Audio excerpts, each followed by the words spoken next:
Okay, we're getting ready for a great weekend with the big races at Eagle Farm, and we're going to start off with the Stradbroke. I'm just going to show you a little bit about it. Okay, now if you have a look at the Eagle Farm race 8, it's on at 3:40, a very, very early finish.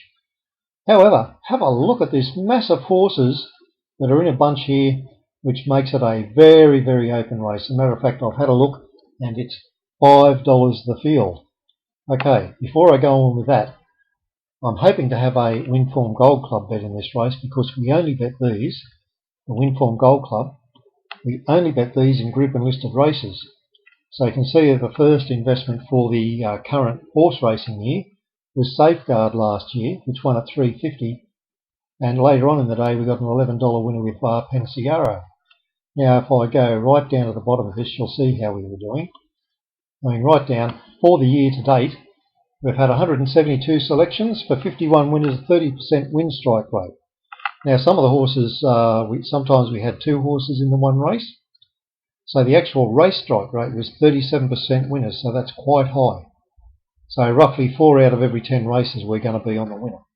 Now, the profit is $5,110 for $100 bets.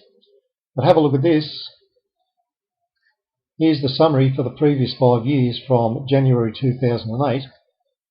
907 wins for 907 bets for 250 wins. That's 28%, and nearly 29,000 profit over that time.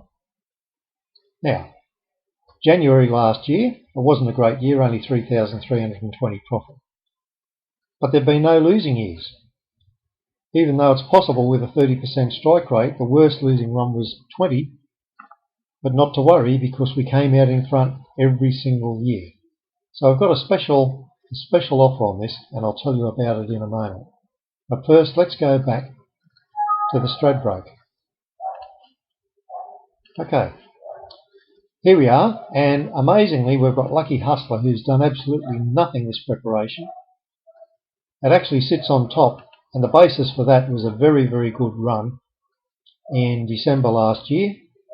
It had a rating of 71 with the current rider on board.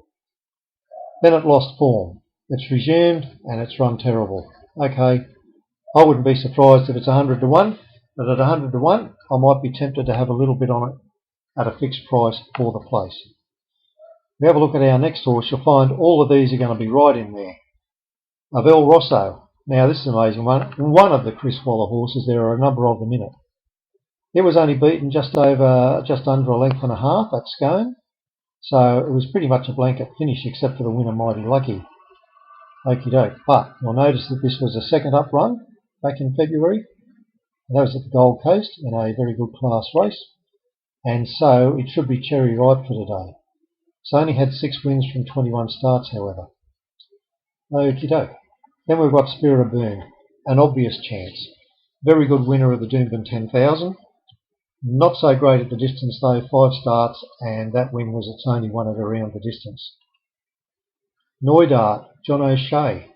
Look at this bunch of 3 wins last preparation. Came back after 49 days, ran second, and then came back after another 28 days, and it's only been beaten less than 2 lengths in the Doomben 10,000. It should be cherry ripe for today's event. But 2 placings out of 3 starts at the 1400. Next horse, Candy, only lost 1 race. What is it? A black caviar? Who knows? Anyway, the trick with this, can Bossy get the horse across from barrier 17? It may come in a couple with the emergencies out. Will he be able to get it across? Will he be able to get some cover and not be attacked in the lead? If he can hold the horse back until they get into the straight and then kick it along, it definitely can win. Famous Seamus, well, okay. Bit of bad luck last start. Before that was a brilliant run over the 1200, and at the distance 4 starts for a couple of placings. Everything has to go right for him, but a definite chance, and barrier 10 is not too bad really. We're looking at Temple of Boom. You know it ran second last start. Obviously it's still got to be a chance, even though 0 performance at the 1400 metres. Havana was disappointing last start, second to the turn, only drawn barrier 9. Let's hope the rider isn't a dummy. Okay, I think we've gone through the main chances at this stage. Beltone's an 8-year-old. Rebel Dane, pretty poor last start. Maybe it needed to back up a lot more quickly than the 28 days it had. So that's that. Now, let's just go back. Oh, by the way, just have a look at this. We apply our barrier penalties here and have a look at that. Bel Rosso has a 3.1 penalty. That's an enormous penalty. That's going to cost it lengths. Same as this one. Rebel Dane, 3.4. Scream Machine, 3.7. Rebel Ad, 2.5.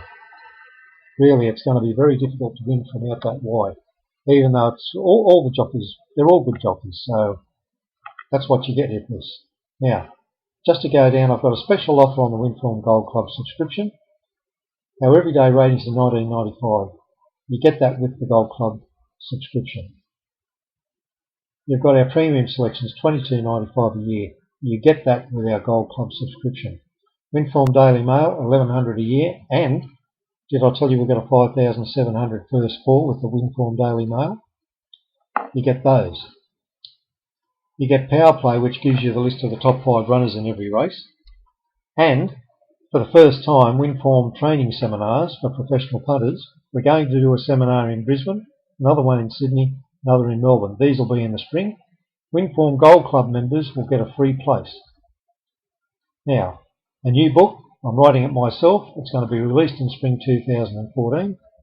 And every Winform Gold annual subscriber is going to get their copy free. This week only you get 2 months free. So if you purchase an annual subscription before June the 16th, you'll get a Winform Gold subscription until July 31st, 2015, giving you everything listed there. So it's a massive offer, and I do hope you take us up on it. Getting back to here, let's have a look at the very last race now. I don't like to see an 8-year-old on top in the Brisbane Cup. I do think that one of these next few will win. And Moriarty is the favourite, but he's only rated as the 6th best chance in our ratings. Interesting to see how we go. Good luck for the weekend.